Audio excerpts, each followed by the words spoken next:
Чебоксары – второй город после Москвы, в котором творческий дуэт музыкантов Алексея Айги и Аркадия Марто представили свой проект «Да».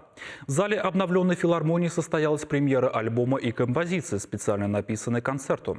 Впервые на сцене звучал новый рояль, а создавать особую атмосферу помогали сами зрители и даже детские игрушки.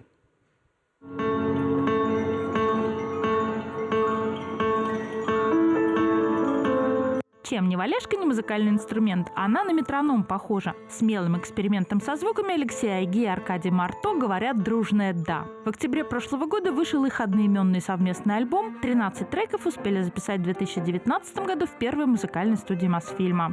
Да, потому что, хотелось какое-то короткое, емкое название, так как очень музыка разная на альбоме, нет какой-то там такой вот четкой темы, и как бы это и не о природе, и не о людях, и не знаю о чем, но как бы вот да, и альбом готов, да, он готов. И пластинки, и концерт творческого дуэта – это своеобразный эксперимент. Стиль критики окрестили звуковой коллаж. На каких-то концертах музыканты, кроме исполнения своих партий, даже пылесосили рояль. Пылесосить рояль не будем, он новый, его не надо пылесосить. Мы, по-моему, первые музыканты, которые играют на этом рояле. Но каждый раз, да, есть какие-то сюрпризы, каждый раз какой-то набор. Есть, конечно, набор инструментов, которые с нами путешествуют. Его все увидят на сцене сегодня.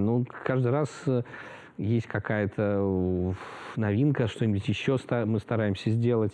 И вообще, вот когда создавался дуэт, я хотел делать так, чтобы на каждый концерт писать новую какую-то композицию. Приятным сюрпризом для зрителей филармонии оказался черно-белый видеоряд, сопровождающий концерт, позволяющий рассмотреть все детали даже с последнего ряда. И, конечно, звук дебютанта, красавца рояля. У филармонии на балансе два инструмента такого уровня, один из которых еще ждет своего часа. В диалогах скрипки и фортепиано у зрителей тоже была своя партия, бурные аплодисменты. Кстати, эксклюзивное интервью с композитором Алексеем Айги выйдет в эфир телеканала «Россия-24» в среду 26 января в 21 час. Анна Филиппова, Андрей Шоклев, Святослав Петров, Вести Чувашия.